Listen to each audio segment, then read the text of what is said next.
Kedatangan orang-orang Arab itu ada beberapa gelombang di sini. Jadi pertama yang belakangan yang pakai gelar Sayyid itu masuk ke wilayah Nusantara termasuk di Jawa tahun 1790-an. Ya, kenapa? Karena di negeri Arab sedang terjadi pergolakan kaum Wahabi. Nah, sebagian di antara para sayyid dari Hijaz, dari wilayah sekitar Mekah, itu sebagian masuk ke daerah Surakarta. Kemudian oleh Sultan Hamengkubuwono II ditampung, ditolong, dikasih tanah untuk tinggal di situ dan kawin dengan perempuan pribumi. Saudara sekalian, ada video menarik ini datang dari Kiai Haji Ubaidillah Tamamunji. Bagaimana beliau yang mengutarakan sekilas pemikiran dari Kiai Haji Agus Suyoto. Jadi Kiai Haji Agus Suyoto ini, saudara sekalian, beliau merupakan bisa kita bilang sebagai penanam benih daripada riset tentang Habib di Yaman ini. Lalu kemudian bisa kita bilang Kiai Haji Imamuddin sebagai penyiramnya sehingga berkembang sampai sekarang, saudara sekalian. Oke, selengkapnya bagaimana fakta-fakta menarik tentang Kiai Haji Agus Suyoto ini, mari kita sama-sama simak video berikut. Silakan. Alhamdulillahirabbil alamin. Sore ini tiba-tiba saya kangen sama Kiai Agus Suyoto. Beliau penulis buku Atlas Wali Songo. Sebenarnya sudah lama sebelum diskursus nasab ini berkembang, meluas, sesuai dengan kudratullah, bahwa Kiai Agus Suyoto itu telah menyampaikan banyak hasil-hasil riset beliau, tapi memang mungkin belum saatnya. Ibarat biji itu baru tumbuh benihnya, belum sampai tumbuh dengan dipenuhi ranting-ranting dan berbuah sehingga bisa dirasakan buahnya. Nah, kita semua panen dari buah pemikiran Kiai Haji Agus Suyoto itu setelah ada tesis Kiai Imaduddin Utsman, setelah dikuatkan dengan diskursus nasab, yang tentu ini juga tidak terlepas dari respon para muhibbin dan para habaib yang begitu kencang merespon tesis Kiai Imad. Akhirnya adanya tesis yang kemudian direspon menjadi sebuah diskursus nasab, dirasakan betapa buah pemikiran Kiai Haji Agus Suyoto itu juga segar untuk bisa dikonsumsi di tengah musim kemarau peradaban pemikiran. Saya katakan kemarau peradaban pemikiran karena memang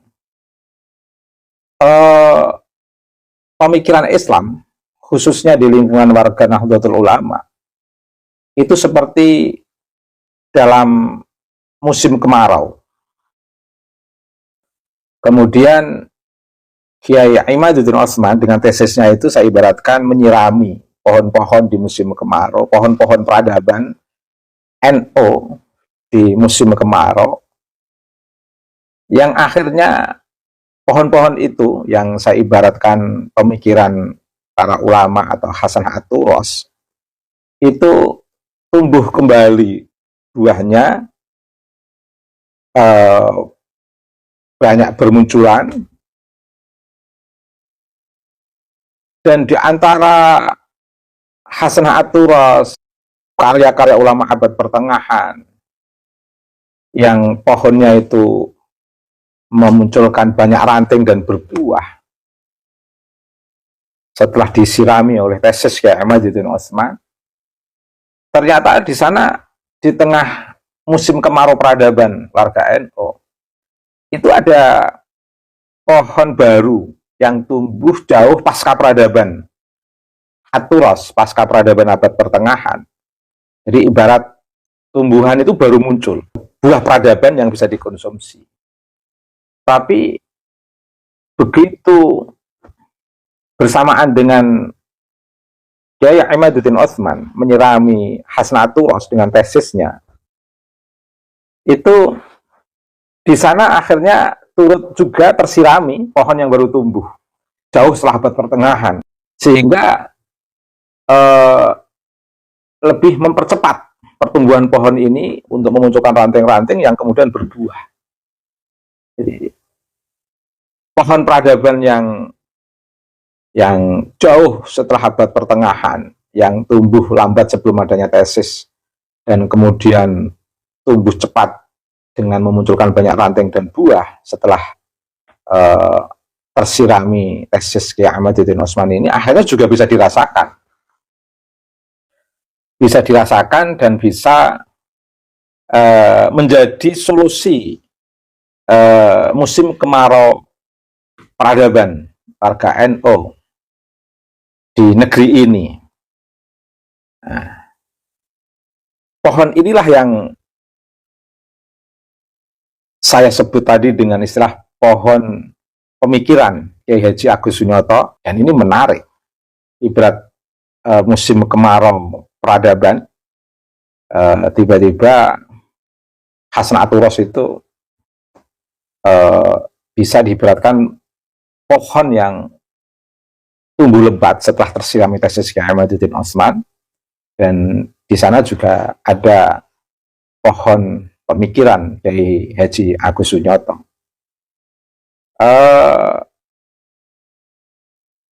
Hal terpenting dari banyak pemikiran refleksi Kiai Haji Agus Sunyoto itu adalah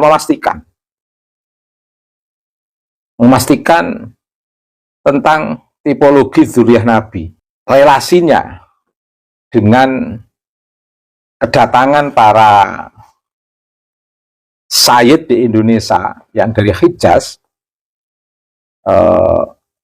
dan dengan kemunculan di sisi lain para habaib yang dari Yaman, notabene mengaku sebagai keturunan Nabi. Bahkan pengakuan itu tidak kalah dahsyatnya, bahkan lebih ke arah glorifikasi dan sangat berlebihan dalam memunculkan pengakuan di depan masyarakat yang fenomenanya banyak kita saksikan di beberapa sosial media yang marak dan menjadi suatu perbincangan di tengah diskursus nasab yang dipantek oleh Kiai Haji Imaduddin Utsman. Ini sangat bermanfaat sebagai salah satu hasanah historis yang bisa menguatkan perspektif kita untuk betul-betul membuka mata, telinga, dan pikiran serta jiwa yang lapang untuk memahami sebuah realitas historis terkait dengan sejarah Islam, sejarah peradaban Islam secara umum maupun sejarah peradaban Islam di Nusantara ini secara khusus. Coba mari kita perhatikan. Para sayyid dari Hijaz, dari sekitar Mekah, itu sebagian masuk ke daerah Surakarta. Kemudian oleh Sultan Hamengkubuwono II ditampung, ditolong. Para sayyid inilah yang nanti ikut peran mendukung pemberontakan Sultan Hamengkubuwono II. Sultan Hamengkubuwono II ini kakeknya Pangeran Diponegoro. Nanti ketika Pangeran Diponegoro mengangkat senjata tahun 1825, hampir semua para sayyid yang tinggal di kampung Sayyidan ikut mengangkat senjata. Itu sebabnya ketika Pangeran Diponegoro kalah dan ditangkap tahun 1830, para sayyid ini dengan pengikut Pangeran Diponegoro tidak mau menyerah. Mereka melarikan diri semua, menyebar ke berbagai tempat. Nanti baru tahun 1832, 2 tahun setelah Perang Diponegoro, itu didatangkan para habib dari Yaman. Itu belakangan, kalau perang langsung datang di sini. Itulah nanti diangkat oleh Belanda jadi kapten Arab macam-macam. Itu orang-orang yang dari Yaman. Luar biasa Kiai Haji Agus Sunyoto. Saya masih bisa menemui beliau.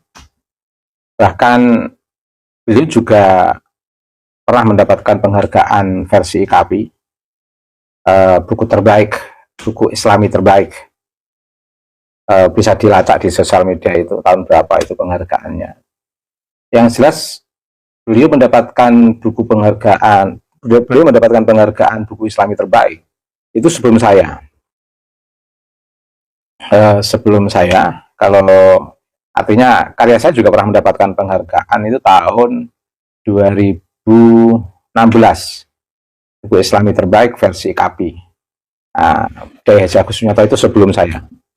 Bisa dicek, masih bisa dilacak di sosial media. Pada saat saya menerima penghargaan sebagai buku Islami terbaik versi IKAPI, itu saya sempat bertemu beliau. Beliau sempat berpesan kepada saya agar diselamatkan itu hasanah-hasanah Islam Nusantara itu.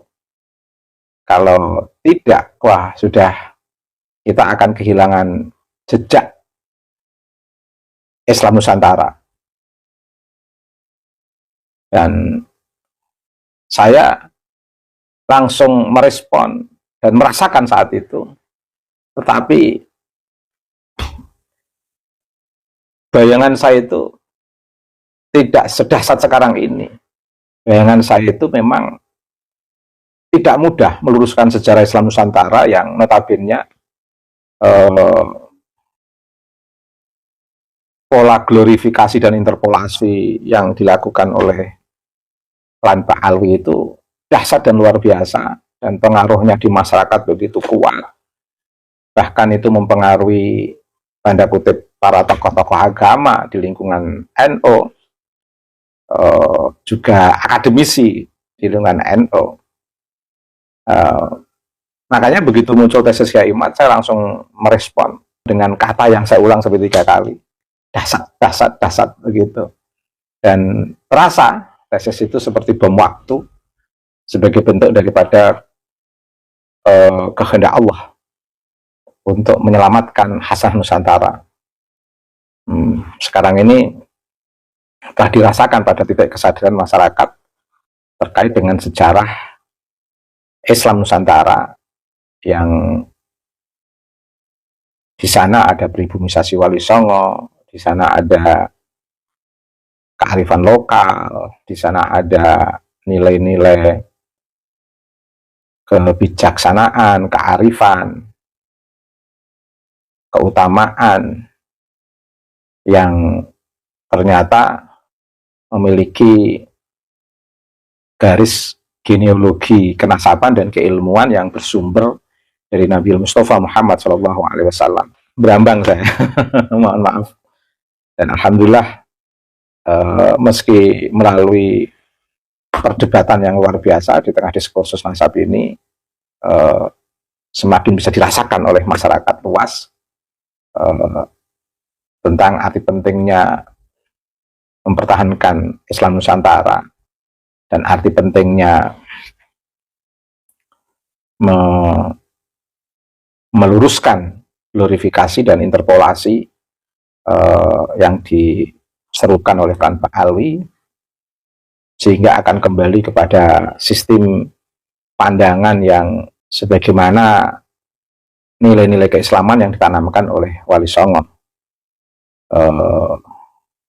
Kembali kepada kesan Islam yang santun, Islam yang rahmatan lil alamin, Islam yang menghargai kearifan lokal, Islam yang mengajak kepada hidup penuh kesetaraan, tidak ada kelas hegemonik dalam kelas sosial, manusia itu adalah setara, dan ini semakin banyak disadari. Tapi alhamdulillah, seberat apapun beberapa perasaan yang dimunculkan oleh tokoh agama yang lebih banyak mengekor pada pola glorifikasi dan interpolasi, akhirnya juga mulai kendor dan mulai memahami, bersamaan dengan banyaknya masyarakat yang sudah semakin merespon secara positif dalam diskursus nasab ini. Pada prinsipnya Kiai Haji Agus Sunyata is the best.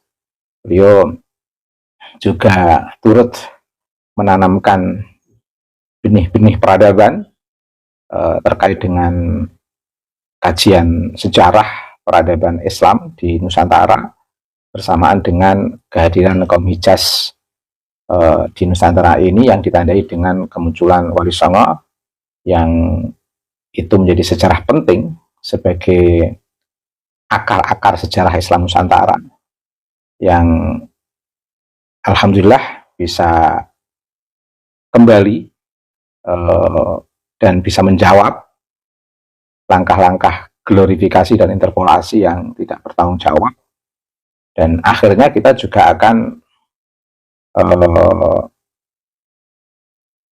menunjukkan upaya meluruskan sejarah di tengah derasnya arus glorifikasi dan interpolasi itu adalah upaya yang tulus, tidak untuk mengajak kepada kebencian, tapi yang sebenarnya adalah untuk kembali kepada kejujuran, membaca realitas sejarah Islam Nusantara tanpa harus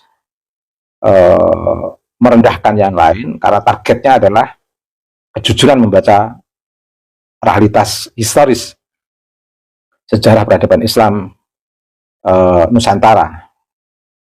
Demikian, semoga bermanfaat. Subhanakallahumma wa bihamdika mil'al mizan wa muntahal ilmi wa mablaghar ridha wa zinatal arsy. Asyhadu an la ilaha illa anta astaghfiruka wa atubu ilaika. Wa sallallahu ala sayyidina Muhammadin wa ala alihi wa sahbihi wa baraka wa sallama walhamdulillahi rabbil alamin. Wallahul muwaffiq ila aqwamit thariq. Wassalamu alaikum warahmatullahi wabarakatuh.